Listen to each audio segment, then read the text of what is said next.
کہ اس کے اندر کچھ تو شرعی حوالے سے سقم ہے اور جو ہماری روایات ہیں یقیناً یہ ان مشرقی روایات کے ساتھ بھی ہم آہنگ نہیں.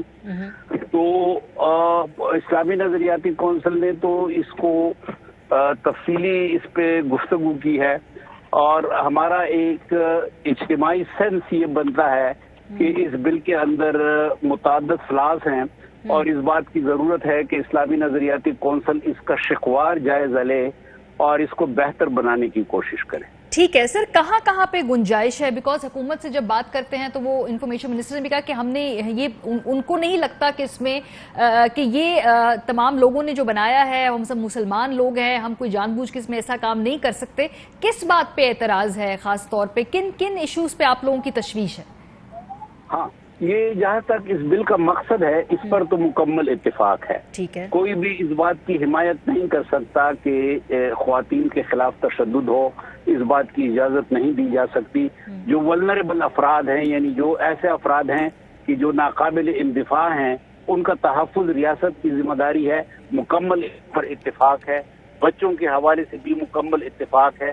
لیکن اس میں کچھ شق ایسے ہیں کہ جو ہم سمجھتے ہیں کہ بجائے اس کے کہ یہ خواتین کے خلاف تشدد کو روکنے میں کامیاب ہوں گے یا آئینی نظام کو بہتر بنانے میں کامیاب ہوں گے، خدشہ یہ ہے کہ اس سے آئینی نظام جو ہے وہ مکمل طور پہ نقصان کی طرف جائے گا.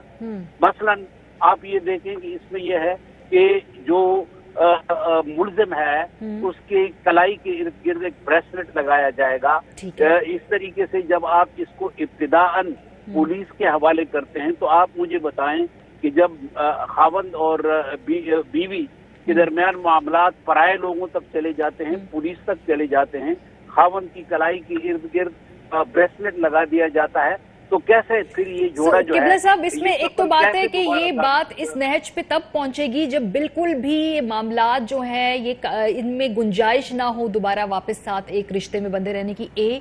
دوسرا یہ کہ یہ تذلیل، یہ آرگومنٹ آیا ہے کہ تذلیل ہوتی ہے اس سے. سر، یہ جو ایکٹ ہے مارنے کا، تشدد کرنے کا، یہ بھی بہت بڑی تذلیل ہے. اس کو روکنے کے لیے اگر ایک حکومت یہ چیک رکھنے کے لیے بات کرتی ہے قانون کے اندر، یہ بڑی تذلیل ہے یا جو ایکٹ آف تشدد ہے یہ بڑی تذلیل ہے؟ لیکن قرآن پاک نے جو طریقہ بتایا ہے وہ طریقہ پہلے استعمال ہو. وہ طریقہ یہ ہے کہ بیوی کے خاندان کی طرف سے بھی ایک حکم ہو اور خاوند کے خاندان کی طرف سے بھی ایک حکم ہو، بجائے اس کے کہ پرائے لوگ اس میں تحکیم کے لیے آ جائیں جو ایک شک میں اس کی گنجائش پیدا کی. اچھا، تو سر یہ جو پولیس ہے اور یہ جو قانون ہے، یہ عدالتیں ہیں، یہ یہاں تک جب معاملات جاتے ہیں یہ تبھی جاتے ہیں نا جب خاندان وغیرہ بیٹھ کر نہیں بات کر سکتے، تو اس کے بعد ہی یہ قانون اپلائی ہوگا. اس سے پہلے تو سمجھوتے کی ہر حال میں کوشش کی جاتی ہے. یہ تو آخری سٹیپ ہے نا جہاں پہ قانون پھر تحفظ دے ایسی خاتون کو. یہی وہ فلا ہے کہ یہ مراحل بل کے اندر موجود نہیں. ٹھیک ہے، تو آپ چاہتے ہیں کہ اس کو اسپیسیفائی کر دیا جائے اس کے اندر؟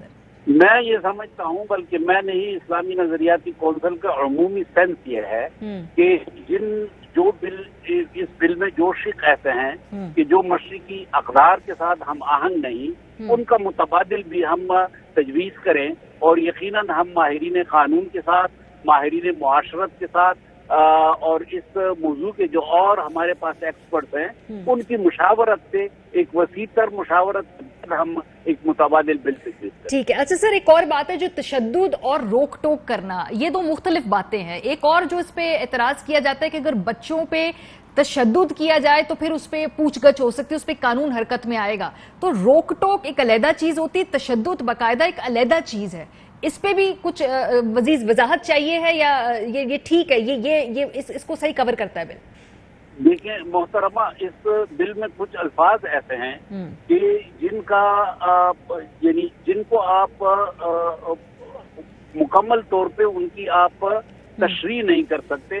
مثلاً سٹاکنگ ہے تو اب سٹاکنگ کیا ہے؟ مثلاً پوزیشن ہے تو پوزیسنگ اور پوزیشن کیا ہے؟ مثلاً پرائیویسی ہے تو وہ پرائیویسی کی کیا حدود ہوں گی کہ جس کے بعد پھر یہ قابل دست اندازی پولیس جرم ہوگا. یہ بہت ساری باتیں ہیں کہ جس میں اس کی وضاحت ضروری ہے. ہمارے سامنے ہمارے پیش نظر جو بنیادی بات ہے وہ ہے کہ ایک مربوط آئلی نظام ہو، اور میں سمجھتا ہوں کہ ہماری حکومت جو ہے یقیناً اس کی خواہش بھی یہی ہے، اور ہم نے اپنے وزیر اعظم جناب عمران خان صاحب کو سنا ہے کہ وہ اس معاملے میں بہت ہی سنجیدہ ہیں اور بہت حساس ہیں۔ ابھی ان کے جو بیانات آئے ہیں کچھ 10-15 دن پہلے، اس سے ان کی حساسیت کا اندازہ ہوتا ہے، اور یہی وجہ ہے کہ انہوں نے اپنے اسپیکر صاحب کو اور مشیر جو ہیں جناب بابر اعوان صاحب کو، ان کو یہ ہدایت کی ہے کہ یہ بل اسلامی نظریاتی کونسل کو بھیجا ہے۔ ٹھیک ہے، بہت شکریہ۔ اس سے بیک وقت جہاں پورے معاشرت کے لیے ایک مشکل پیدا ہو سکتی ہے، وہاں حکومت کے لیے بھی ایک امبیرسنگ سچویشن۔ بہت شکریہ قبلہ ہمارے ساتھ موجود تھے۔ اس بل کے جو مندرجات ہیں وہ کہہ رہے قانون دانوں کے ساتھ مل کر بیٹھ کر ہم دیکھیں گے، مور اور لیس خواتین کو تحفظ فراہم کرنے کے لیے جو یہ بل ہے اس پہ سب کا جو ہے اتفاق ہے، لیکن اس میں وہ سمجھتے ہیں کہ کچھ الفاظ کی تشریح کرنا بہتر ہے اور کچھ یہ بتانا واضح کرنا ضروری ہے کہ اس قانون کے اطلاق سے جو پہلے کے مراحل ہیں ان کو اسپیسیفائی کیا جائے۔ اہم ترین خبریں اب ایک کلک کی دوری پر، ہر لمحہ باخبر رہنے کے لیے سبسکرائب کریں ہمارا YouTube چینل۔ اپنے موبائل فون سے ملکی اور بین الاقوامی اہم خبروں تک رسائی کے لیے ڈاؤن لوڈ کیجیے موبائل ایپ۔ باموثوق ذرائع سے مصدقہ خبروں، تجزیوں اور تبصروں سے مستفید ہونے کے لیے وزٹ کیجیے پاکستان کی سب سے بڑی news website. ARY news پہنچا رہا ہے خبریں سب سے پہلے آپ تک، تاکہ آپ رہیں ہر لمحہ باخبر۔